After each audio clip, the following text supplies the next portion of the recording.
নমস্কার বন্ধুরা, আমি স্পাইসেস অ্যান্ড ফ্লাওয়ার থেকে শ্যামলী রায় বলছি।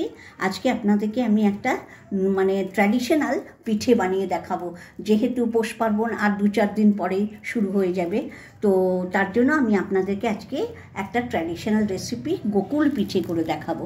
এই গোকুল পিঠের জন্য দেখুন, আমি খোয়া ক্ষীর নিয়েছি 500 গ্রাম, আর এখানে গুড় নিয়েছি, আর এছাড়া আমি একটু ওই খেজুর গুড়, এটা হচ্ছে নলেন গুড় নিয়েছি, আর একটু খেজুর গুঁড়ো নিয়ে নিয়েছি।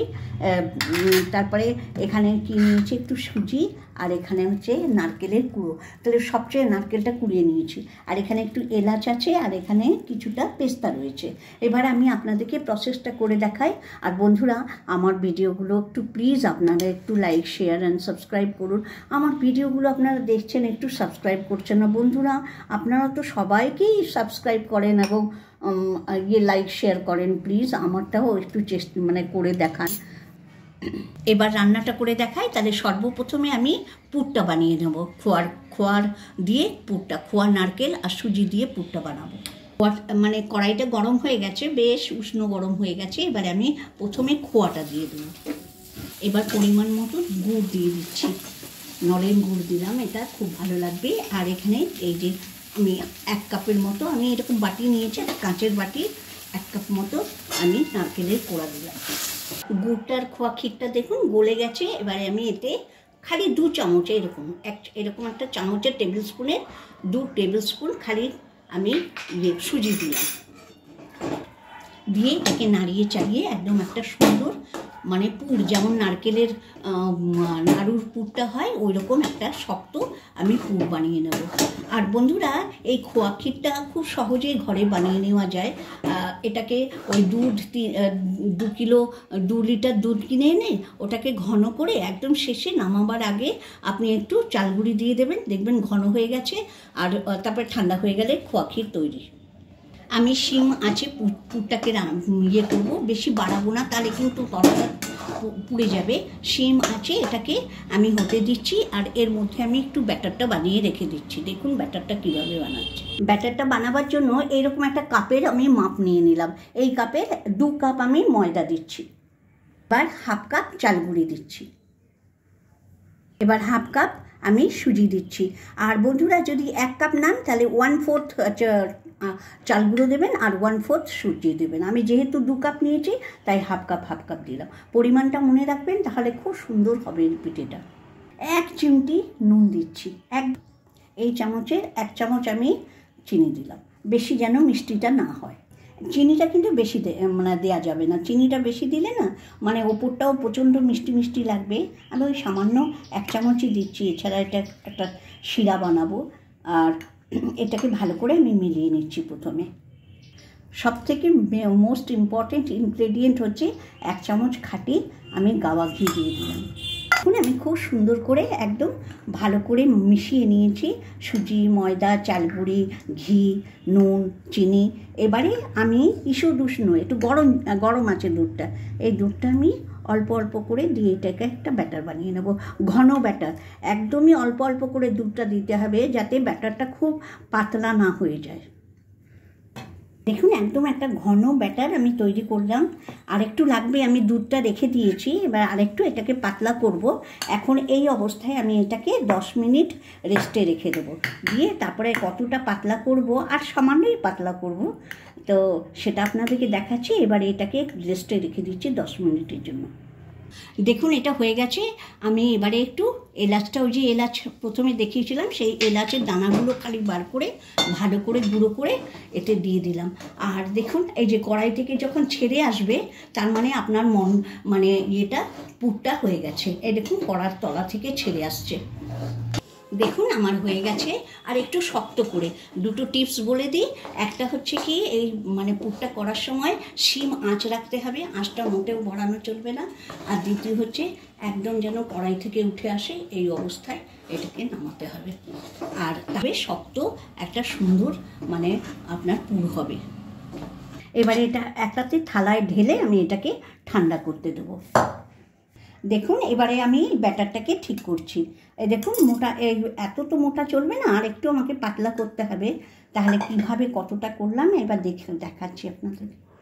হাত দিয়ে আমি খুব সুন্দর করে মেখে নিয়েছি। এইবারে এটাকে আমাকে ফেটাতে হবে, এটা দিয়ে এবারে আমি এটাকে ফেটাবো। দেখুন এখান থেকে আমি এরকম ছোট ছোট করে লেচি কেটে নিচ্ছি, এরকম করে কেটে এটাকে এবারে এরকম হাতের তালুতে ভালো করে ডলে আর এরকম করে চেপটে নেবো। দেখুন একটু বেশি করে চ্যাপটা করব, মোটা মোটা ভালো লাগবে না, এরকম বেশি করে চ্যাপটা করে এই আকারের আমি পিঠেটা করব। এই দেখুন এই যে এটা বানানো একদম সোজা, এরকম করে আমি প্রত্যেকটা বানিয়ে নিচ্ছি। দেখুন ব্যাটারটাকে ঠিক এই ঘনত্বে করতে হবে। এই দেখুন আমি অল্প অল্প দুধ দিয়ে দিয়ে প্রথমে একদম শক্ত একটা ব্যাটার বানিয়েছিলাম, তারপরে আবার এটাকে ভালো করে ফেটিয়ে এই ঘনত্বে করেছি। এবারে আমি ভাজবো, ঠিক জাস্ট ভাজার আগে হাফ চামচের থেকে একটু কম আমি খাবার সোডা দিয়ে দিলাম এতে। দেখুন এতে আমি 2 চামচ গাওয়া ঘি দিচ্ছি, তাহলে গন্ধটা, রিফাইন তেলটা গরম করতে দিয়েছিলাম আর 2 চামচ গাওয়া ঘি দিয়ে দিলাম, তাহলে গন্ধটা খুব ভালো আসবে। খাবার সোডা দিয়ে ভালো করে ফেটিয়ে নিয়েছি। এবারে আমি কি করব দেখুন, এইভাবে ব্যাটারে এটাকে ডিপ করে নিয়ে এরকম তুলে আমি ইয়েতে ছেড়ে দেবো। দেখুন আস্তে করে এটা ছেড়ে দেবো। ভাজাটা মিডিয়াম ফ্লেমে করতে হবে। আর দেখুন কি সুন্দর করে মানে ফুলে উঠেছে। এবারে আমি এগুলোকে মানে পাল্টে দিচ্ছি প্রত্যেকটা, আর একদম একটু ব্রাউন ব্রাউন হয়ে যাবে আর ওই পিঠটা তারপর নামিয়ে দেবো। ভাজা হয়ে গেছে, এরকম ব্রাউন কালার করে আমি তুলে দিচ্ছি। এই দেখুন এতটাই, এই যে এইভাবে আমি এটাকে তুলে নেব। দেখুন আমি অনেকগুলো ভাজা হয়ে গেছে, আপনাদেরকে দেখালাম। এবার আর বাকিগুলো ভেজে নিচ্ছি। আমার সবকটা ভাজা হয়ে গেছে, তার জন্য কিছু ভাজা রেখেছি আর কিছুটা আমি মানে এবার শিরাতে মেলাবো। পুরোটা মেলাবো না, কারণ অনেকেই মিষ্টিটা কম খান, তার জন্য আমি এটার জন্য শিরাটা বানাচ্ছি। এখন এই শিরাটা বানাবার জন্য আমি 1 কাপ চিনি নিলাম, আর তাতে ঠিক 1 কাপ জল দেব, একদম মাপ করে 1 কাপ জল দেব। দেখুন এই চিনিটাকে গলতে দেবো, আর এটাকে আমি 5 মিনিট ধরে করব, যতক্ষণ না একতারের একটা শিরা। একতারের শিরা মানে একটু বেশ ঘন শিরাটা হবে, সেটাকে একতার কিভাবে হয় আমি দেখাবো। দেখুন একতারের মানে এই রস হওয়ার জন্য এরকম একদম ফেনাটা হয়ে যাবে, তার মানে আপনার হয়ে গেছে একতারে। আর একটু এরকম করে দেখে এরকম দেখুন তারটা একতার হয়ে গেছে, পুরো তারটা দেখুন এরকম হয়ে গেছে। এবারে আমি কী করবো দেখুন, এই যে পিঠেগুলো রেখেছি এইটাকে এর ভেতরে দিয়ে নাড়াচাড়া করে নেব। আমি প্রত্যেকটাতে এই রসটাকে মানে ইয়েটাকে করব। আমি প্রত্যেকটা পিঠেকে এই শিরার মধ্যে এপিট উপিট করে নেড়ে নিয়েছি, ব্যাস আমার হয়ে গেছে। এবার আমি নামিয়ে দেবো, কিন্তু আমি আঁচটাকে একদম সিম আঁচে রেখেছিলাম। এবার আমার হয়ে গেছে, নামিয়ে দিচ্ছি। দেখুন শুকিয়ে গেছে, কি সুন্দর ঝুরঝুরে হয়ে গেছে। আর এটা আপনি আরেকটু যদি রসটা পাতলা করেন তাহলে কিন্তু চকচকে হয়ে থাকবে। আর আমি এটা না অনেক দিন থাকবে, 4-5 দিন আরামসে থাকবে। এই জন্য আমি একটু মানে ওই 2 তারের ইয়েটাকে একটু বেশি মানে ঘন করে এবার সাজিয়ে দিই আমি। দেখুন আমি এটা একটু ভেঙে আপনাদেরকে দেখাচ্ছি যে কি অপূর্ব সফট আর নরম হয়েছে। আর এইরকম করে একটু বেশি হলে দেখুন এই যে দেখুন ভেতরের পুরটা ঠিক রয়েছে। আর দেখুন কি মানে একদম কুরকুরে খাস্তাও হয়েছে ওপরটা। আর এই খাস্তাটা না অনেক দিন থাকবে। আমি যেহেতু একটু মোটা করলাম, রসটাকে একটু বেশি করে মানে মোটা করেছি, তার জন্য কি হবে এটা অনেক দিন থাকবে। এবার তাহলে আমি সাজিয়ে দিচ্ছি। বন্ধুরা আমার এই পিঠের রেসিপিটা দেখে একবার আপনারা করুন, একটু সময় আর ধৈর্য লাগে, কিন্তু খেতে এই সব স্বাদের তুলনা হবে না। এগুলো সব সেই সাবেকি জিনিস, এদের স্বাদ অত্যন্ত। আর বন্ধুরা কিছু যারা সুগার খান না তাদের জন্য একটু সুগার ফ্রি রেখে দিয়েছি, এটাও খেতে খুব দারুণ লাগে। আর কুরকুরে, একদম কুরকুরে আছে, দেখুন একদম কুরকুরে। এই যে বুঝতেই পারছেন, একটা দেখে ভাঙে দেখাবো আপনাদেরকে, এটাও দেখাচ্ছি। এই দেখুন একদম কুরকুরে, এই যে কি সুন্দর হয়েছে দেখুন। বন্ধুরা এগুলো সাজিয়ে রেখেছিলাম তাই আপনাদেরকে দেখালাম। এবারে আপনাদেরকে আমার রেসিপিটা যদি আপনাদের পছন্দ হয়,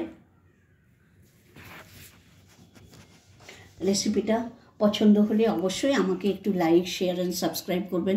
বন্ধুরা, আমি কিছুতেই বুঝতে পারছি না, আমি আমার বেস্ট দেবার চেষ্টা করছি, কিছুতেই বুঝতে পারছি না আমার ভিডিওগুলো কিছু দর্শক দেখছেন, ভিউয়ার্স দেখছেন, কিন্তু তারা কেউ মানে ইয়ে করছেন না, সাবস্ক্রিপশন করছেন, আর কিছু কিছু লোক করছেন আবার উইথড্রল করে নিচ্ছেন। আমি মানেটা বুঝতে পারছি না।